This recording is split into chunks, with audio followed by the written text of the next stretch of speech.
김도한 목사님과 함께하는 말씀 묵상입니다. 오늘도 귀한 은혜 받으시기 바랍니다. 오늘 우리에게 주시는 하나님의 말씀은 마가복음 9장 2절에서 13절입니다. 오늘의 말씀. 엿새 후에 예수께서 베드로와 야고보와 요한을 데리시고 따로 높은 산에 올라가셨더니 그들 앞에서 변형되사 그 옷이 광채가 나며 세상에서 빨래하는 자가 그렇게 희게 할 수 없을 만큼 매우 희어졌더라. 이에 엘리야가 모세와 함께 그들에게 나타나 예수와 더불어 말하거늘 베드로가 예수께 고하되 랍비여 우리가 여기 있는 것이 좋사오니 우리가 초막 셋을 짓되 하나는 주를 위하여 하나는 모세를 위하여 하나는 엘리야를 위하여 하사이다 하니 이는 그들이 몹시 무서워하므로 그가 무슨 말을 할지 알지 못함이더라. 마침 구름이 와서 그들을 덮으며 구름 속에서 소리가 나되 이는 내 사랑하는 아들이니 너희는 그의 말을 들으라 하는지라.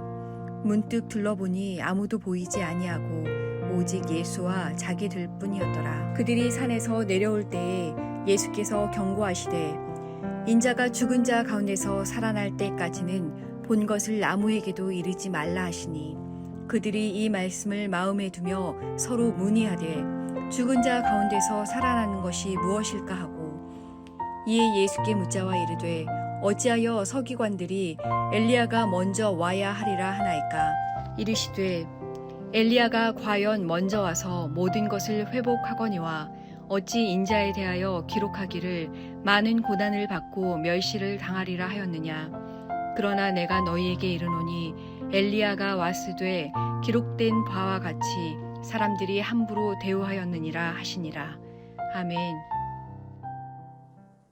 할렐루야, 반갑습니다. 오늘은 하나님을 사랑하라가 아니라 하나님은 사랑이시라 라는 제목으로 3월 21일 토요일 큐티 말씀 나누도록 하겠습니다.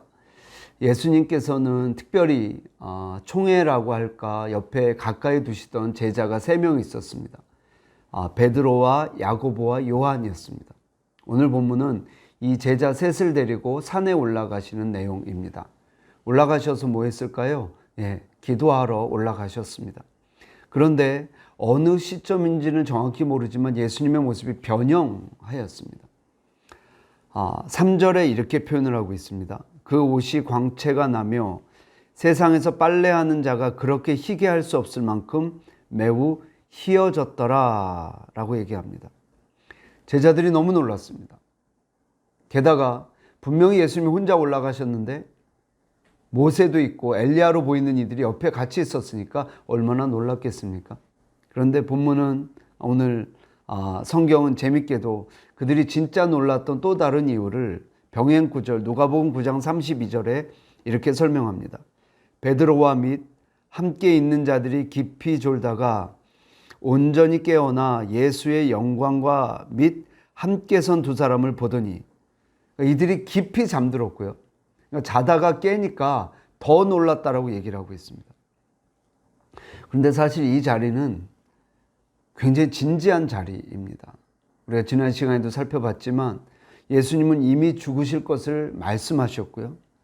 그리고 계속 이어지는 대화들이 어떤 내용이었냐면 베드로에게 사탄아 내 뒤로 물러가라. 네가 하나님의 일은 생각하지 않고 사람의 일만 생각하는구나.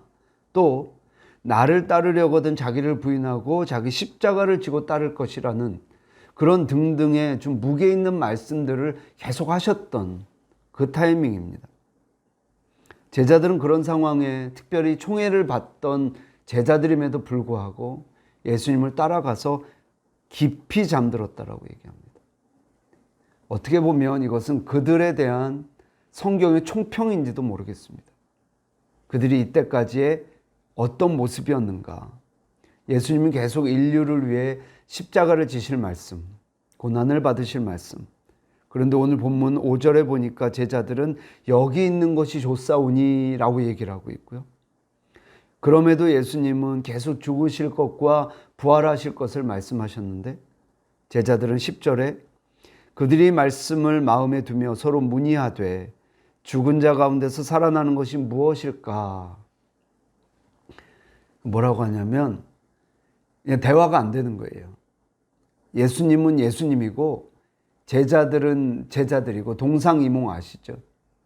같이 있었는데 전혀 다른 생각들을 하고 있는 것입니다. 함량미달이라는 표현 아십니까? 역부족이라는 말 아시죠? 딱 그런 모습이었습니다. 박수도 손뼉도 마주쳐야 소리가 난다고 하는데 여러분 하이파이브 해보셨잖아요. 두 손바닥이 마주쳐야 소리가 나는 것인데 전혀. 그러니까 꼭 우리 모습 같은 거예요. 우리가 목사가 되고 장로가 되고 권사가 돼도 안수집사가 돼도 예수님과 손뼉이 안 맞을 때가 너무 많은 거예요. 10년을 믿고 20년, 30년을 믿어도 여전히 주님의 손바닥과 우리의 손바닥이 맞지 않는 거예요. 어느 목사님이 이런 얘기 하셨던 게 기억이 나요. 함부로 작은 예수란 말 쓰지 말라고요. 나름 그때 좀 충격적이었어요. 우리는 조금 거룩해 보이는 사람, 괜찮은 사람, 작은 예수라는 말, 혹은 작은 예수처럼 살자라고 그러고. 근데 그 목사님은 단호히 조금 그 행동했다고 어떻게 예수가 될 수 있냐? 안 된다. 정말 맞는 말씀 같아요. 어떻게 우리가 예수 흉내 조금 냈다고 우리가 어떻게 작은 예수가 될 수 있겠습니까? 사실 구원도 선물로 주신 이유가 우리의 행위로는 도저히 불가능하니까 선물로 주신 거 아니겠습니까? 그래서 사실 오늘 제목이 그래서 나온 겁니다. 하나님을 사랑하라가 아니라 하나님은 사랑이시라. 이게 무슨 말씀이냐면 하나님을 사랑하는 것도 우리가 못하는 거예요. 하나님의 은혜를 먼저 깨닫지 못하고 하나님의 사랑을 모르는 상태에서 어떻게 하나님을 사랑해? 율법이 될 수밖에 없는 것이죠. 우리가 하나님의 그 풍성하신 사랑을 모르는데 어떻게 하나님을 사랑할 수 있겠습니까? 노력한 대로 사랑이 되겠습니까? 그래서 사실 하나님을 사랑하라는 말보다 더 정확한 말은 하나님은 사랑이시라라는 것이 되죠. 그냥 우리가 감격하는 거예요. 그것을 알고 감사하는 것입니다.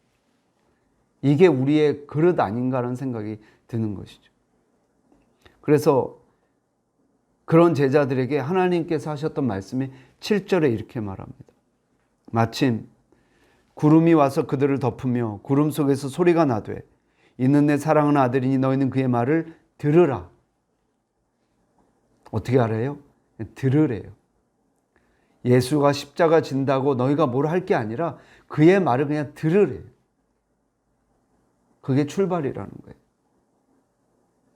그의 은혜를 알고 그의 사랑을 알아야 우리가 뭘 해도 할 수 있는 건데 그 기초도 안 돼 있으면서 예수를 사랑하는 척, 예수를 사랑하려고 이게 안 된다라는 것입니다. 사실 여러분 들어보셨겠지만 성경은 하나님의 러브레터라고 합니다. 그래서 이제 제가 여러분에게 매주 보내는 편지도 사실 러브레터라고 흉내를 낸 건데요. 하나님의 말씀, 성경의 하나님의 말씀을 한마디로 말하면 I love you 입니다. 우리가 뭐 하는 거냐면 me too 하는 거예요. me too. 하나님이 우리한테 내가 너 사랑해. 나도 하나님 앞에 하나님 저도요.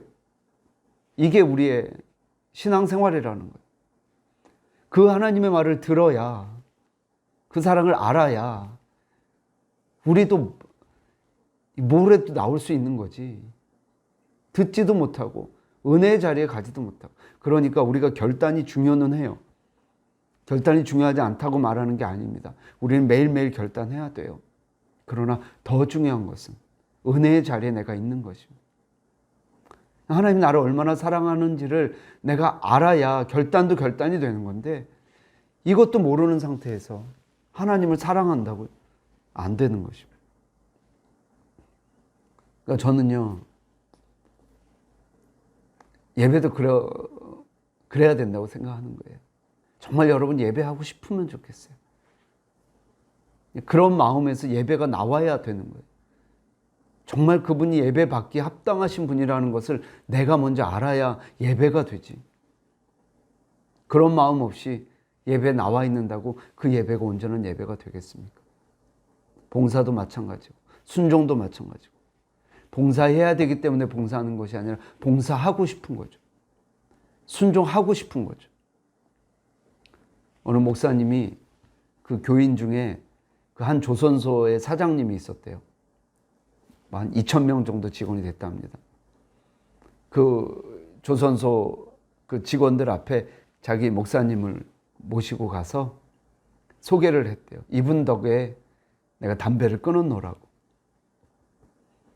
그래서 이 목사님이 나한테 뭐라고 말을 했냐면, 자기가 그렇게 금연 학교도 많이 가고 끊으려고 노력했는데도 안 됐는데, 이 목사님 무슨 말씀을 해주시냐면, 하나님 주신 그 고귀한 자유를 이 하찮은 담배에게 빼앗겨서 되겠냐, 이 말에 자신이 번쩍 정신이 들면서 단번에 담배를 끊을 수 있게 됐다라고. 사실 이런 면에서 볼 때 성화는 우리가 노력하는 부분도 물론 있겠지만 나도 모르게 거룩해지는 게 맞죠. 그분의 은혜를 알게 된 이후로 나도 모르게 성화에 동참하게 되는 거죠. 얘기 하나 드리고 말씀을 마치려고 합니다. 한 형하고 동생하고 싸웠어요. 이게 동생이 형한테 이제 막 못되게 굴었어요. 그러니까 형아가 너 그러면 아빠가 너 사랑하지 않아, 그런 거예요. 싸우는 소리 듣고 있다가 아빠가 이 소리까지 듣고 아빠가 끼어들었습니다. 아니, 아빠 사랑은 그런 거 아니야. 아빠 사랑은 예쁜 짓 하면 기쁜 마음으로 사랑하고 미운 짓 하면 아픈 마음으로 사랑하는 거예요. 이게 아빠 사랑이야. 아빠 사랑은 변함이 없어. 그 얘기를 동생이 듣자 동생이 형한테 한마디 하더래요. 봐. 동생은 당당한 거예요. 은혜의 확신, 사랑의 확신. 우리가 부르는 찬양 중에 나 주님의 기쁨 되기 원하네라는 곡이 있습니다. 아마 대부분 성도들이 좋아할걸요. 저도 참 좋아합니다. 저는 지금도 주님의 기쁨이 되길 원하죠. 그러나 하나님의 은혜를 모르는 상태에서 주님의 기쁨이 되는 것은 율법이 될 수 있는 거예요. 그래서 우리가 먼저 알아야 될 것은 그 주님의 풍성하신 은혜를 아는 것입니다. 풍성하신 사랑, 나 같은 죄인을 살리신 그 하나님의 그 풍성하신 은혜를 알 때 예배가 예배가 되고 봉사가 봉사가 되고 순종이 순종이 되는 것입니다. 사랑하는 여러분, 오늘도 우리가 결단하되 결단보다 먼저 해야 될 것은 하나님의 은혜를 아는 것, 하나님을 사랑하라가 아니라 하나님은 사랑이시라는 것을 먼저 깨닫는 것. 그래서 오늘도 풍성한 하나님의 은혜와 사랑 가운데 저와 여러분이 거하게 되기를 주의 이름으로 축원합니다. 기도하겠습니다. 하나님, 하나님을 사랑하라가 아니라 하나님은 사랑이시라는 것을 가르쳐 주신 은혜 감사합니다. 우리에게 결단이 불필요한 것은 아니나 결단하기 이전에 풍성하신 하나님의 은혜를 먼저 알 수 있도록, 그 사랑을 먼저 경험할 수 있도록 하나님 우리를 붙잡아 주시옵소서. 부족한 죄인, 흠 많은 죄인, 우리가 어찌 주님을 사랑할 수 있겠습니까? 하나님, 우리가 은혜의 자리에 가도록 도와주시고 그 은혜의 자리에서 만난 그 하나님, 나보다 나를 더 잘하시는 그 하나님을 깊이 경험하고 그 하나님을 예배할 수 있도록 우리를 붙잡아 주시옵소서.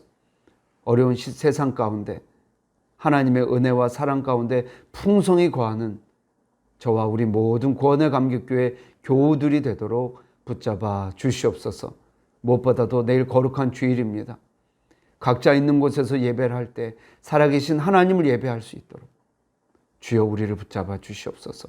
예수님의 이름으로 기도드리옵나이다. 아멘.